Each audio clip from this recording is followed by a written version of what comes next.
Hola a todos, el día de hoy les vamos a presentar un video informativo sobre el segundo gobierno de Alan García.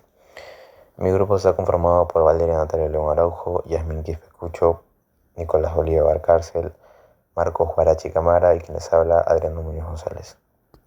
Vamos a empezar con el contexto general del segundo gobierno de Alan García. Alan García Pérez asumió la presidencia del Perú por segunda vez el 28 de julio de 2006. Esto después de haber tenido un primer mandato bastante malo. En el segundo mejoró lo que vendría a ser el crecimiento económico, implementó lo que es el TLC, el Tratado de Libre Comercio. Este tratado lo tuvo con economías claves como Estados Unidos, China y la Unión Europea. En este gobierno se realizaron más de 900 obras. Esas obras, lamentablemente, con muchas controversias, el tema de la corrupción y muchas cosas más. En este gobierno se enfrentó a varias cosas como el terremoto de Pisco, la crisis del 2009, que fue una crisis internacional, y este gobierno tiene las manchas de lo que vendría a ser los escándalos como los narcoindultos y los petroaudios. También tenemos el Baguazo en 2009 y asimismo algunas obras emblemáticas como el tren eléctrico que estuvieron rodeadas de cuestionamientos por presunta corrupción y sobrevaloración. Ahora voy a pasar a hablarles sobre las políticas económicas. Voy a comenzar con la política fiscal. Durante el segundo gobierno de Alan García, el gasto público pasó de 49.000 millones en el 2005 a 88.000 millones en el 2011, priorizando la inversión pública, que llegó al 5.9% del PBI en el 2010, y el gasto social creció un 63%, y con esto se financiaron obras y programas como Juntos y Pensión 65. Además, en cuanto a los impuestos, el gobierno redujo el IGB del 19% al 16% y el ITF del 0.5% al 0.05%, para fomentar el consumo y formalizar la economía. Además, entre el 2006 y el 2008 hubo un superávit fiscal gracias a mayores ingresos y control del gasto. Y en el 2009, ante la crisis global o la gran recesión, se aplicó un plan estímulo económico equivalente al 3.4% del PBI. Ahora voy a pasar a hablarles sobre la política económica. El BCR mantuvo una inflación baja y estable, con un promedio del 2.8%, aplicando una política de metas de inflación que tenía un 2% de objetivo. Además, durante la crisis del 2009, el BCR bajó la tasa de interés de referencia del 6.5% al 1.25% e inyectó liquidez al sistema financiero. Así los bancos pudieron seguir prestando y se evitó una recesión. Además, el BCR acumuló reservas internacionales que subieron de 14.000 millones en 2006, además de 47.000 millones en el 2011, protegiendo así el tipo de cambio y la estabilidad macroeconómica ante posibles crisis externas. La política cambiaría. Durante este periodo el Perú mantuvo un régimen de tipo cambio flotante administrado, lo que significa que el valor del sol se determinaba en el mercado, pero en el Banco Central de Reserva intervenía cuando era necesario. En especial actuaba cuando el sol se apreciaba demasiado frente al dólar.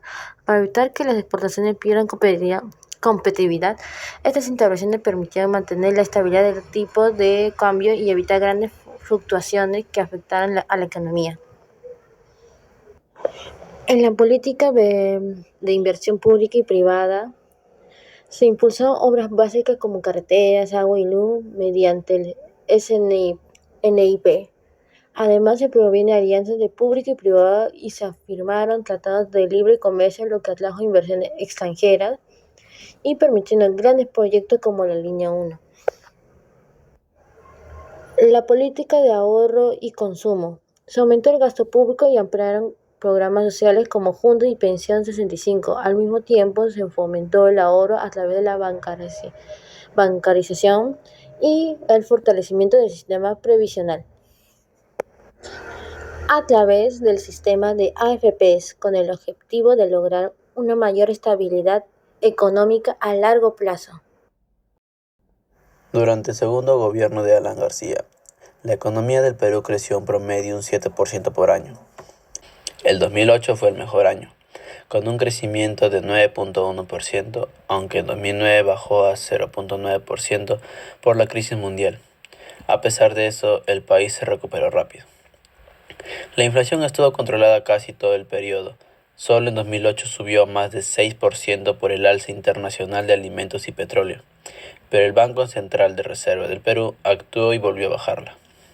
El desempleo urbano bajó ligeramente de 8.1% a 7.5%, aunque mucha gente seguía trabajando en la informalidad. El tipo de cambio se mantuvo estable. El sol se fortaleció frente al dólar, pasando de 3.27 soles a 2.75 soles.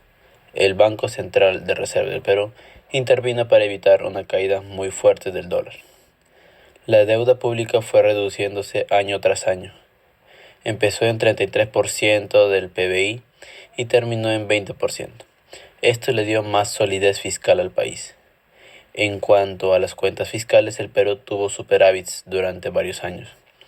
En 2008 fue de 3.1% y al cierre del gobierno en 2011 también se logró un superávit de 1.9%. En conclusión, este gobierno dejó una economía estable, con crecimiento, baja inflación y menor deuda. A todo esto nos hacemos la siguiente pregunta. ¿Fueron acertadas las políticas aplicadas? En general, sí. Lograron estabilidad de precios, alto crecimiento, reducción de deuda y acumulación de reservas. Además, el plan fiscal contracíclico ayudó a enfrentar la crisis de 2008 y 2009. Sin embargo, quedaron grandes retos. No se redujeron las brechas entre regiones, muchas zonas rurales siguieron rezagadas y la gestión de conflictos sociales y ambientales fue deficiente. ¿Qué consecuencias positivas o negativas generaron?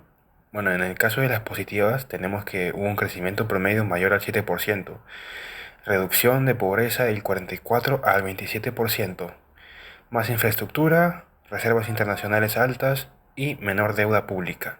En las negativas tenemos desigualdades regionales persistentes, conflictos socioambientales mal manejados, como Bagua en 2009, y fuerte dependencia de la minería sin mayor diversificación. ¿Qué se pudo hacer diferente? Bueno, se pudo impulsar mejor el desarrollo regional para reducir brechas, mejorar el diálogo y la consulta con comunidades para evitar conflictos, fomentar la diversificación económica más allá de la minería y reforzar la inversión en salud y educación rural para un desarrollo más inclusivo.